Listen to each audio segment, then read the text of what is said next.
Rajan sir, உங்களுக்கா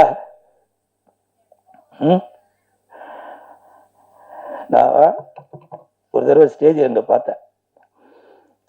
ஒருத்தர் கூட உங்களுக்கு ஏதோ மனக்கசப்பு, அப்போ உங்க தொடைய அப்படியே வாடா அப்படின்னீங்க. அதெல்லாம் நான் பார்த்து வியந்து போனேன். அவ்வளோ ஒரு வீரமான மனுஷன். உங்களுக்கு என்ன சார் அப்படி கஷ்டம்? அவங்க மகன் இன்னைக்கு பேட்டியில சொல்றாரு, எதுவும் ரூமரை கலப்பாதீங்க அப்படின்னு. ராஜன் சார், உண்மையிலே அப்படி உங்க மனசுக்குள்ள என்னதான் சார் இருந்துச்சு? இந்த ஒரு மேடையிலையும் சின்ன தயாரிப்பாளர்களுக்கு நீங்க தான் குரல் கொடுத்துட்டே இருப்பீங்க. நிறைய பேர் நினைப்பாங்க அவர் எல்லாரையும் திட்டுறாருன்னு. அது திட்டல, அறிவுரை சொல்றாரு, புத்திமதி சொல்றாரு. ஒரு மாணவனுக்கு ஆசிரியர் சொல்றது என்ன, நம்மளை திட்டிக்கிட்டே இருக்காரு அப்படின்னு தான் தோணும். அப்படி ஆசிரியர் ஸ்தானத்திலிருந்து மற்ற சின்ன தயாரிப்பாளர்கள் எதுவும் தவறான தெரியாத அந்த மாதிரி விஷயங்கள் எதுவும் தேர்ந்தெடுத்துடக்கூடாது. நம்மளை நம்பி வர சின்ன தயாரிப்பாளர்களை யாரும் ஏமாத்திடக்கூடாது அப்படின்னு கே ராஜன் சார் அவ்வளவு குரல் கொடுத்துட்டு இருந்தாரு. ஆனால் 85 வயசு நான் இருப்பேனான்னு தெரியல.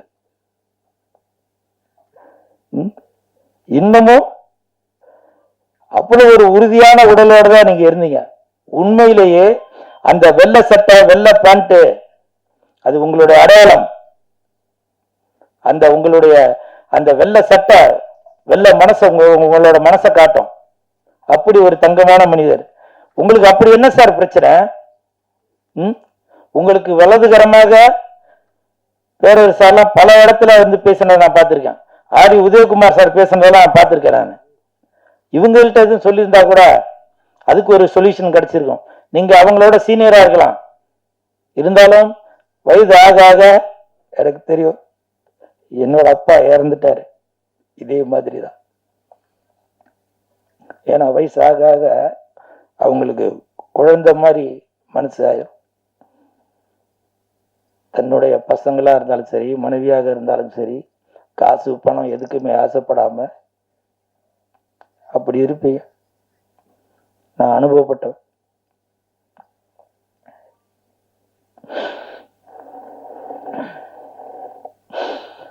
அதே மாதிரி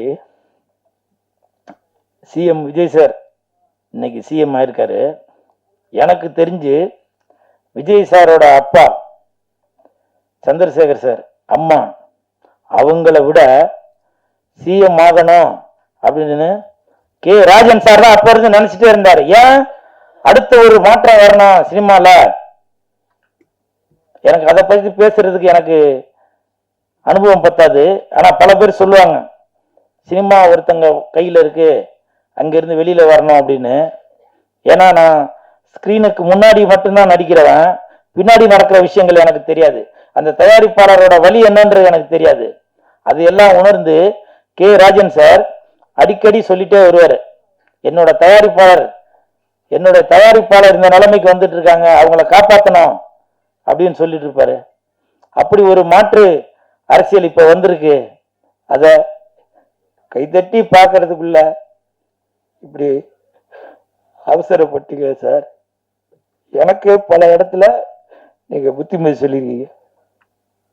இங்க நான் வந்தப்ப கூட பல பிரஸ்காரங்க என்கிட்ட கேட்டாங்க, பழசெல்லாம் ஞாபகப்படுத்தி. ஏன்னா சில இடத்துல நான் கே ராஜன் சார்னாலதான் பிரபலமே ஆனேன். எனக்கு அவ்வளவு புத்திமதி சொன்னார். எனக்கு ஒரு தாய் வீடு மாதிரி, அவர் எனக்கு தந்தை மாதிரி. ஏன்னா மாணவனை திருத்துறதுக்கு அந்த வாத்தியார் இருந்தாதான் அந்த மாணவன் சரியா வருவான். அதன் பிறகு நான் என்னோட வாளை சுருட்டி கொண்டு ரொம்ப ஜுனூனா இருந்தேன். அதுக்கப்புறம் தான் நான் பிக் பாஸ் எல்லாம் போனேன். பிக் பாஸ் போனதுக்கு அப்புறம் என்னுடைய குணம் என்ன அப்படின்னு எல்லாருக்கும் வெளியில தெரிஞ்சது. கே ராஜன் சார், உங்களது குடும்பத்திற்கு எனது ஆழ்ந்த இரங்கல்.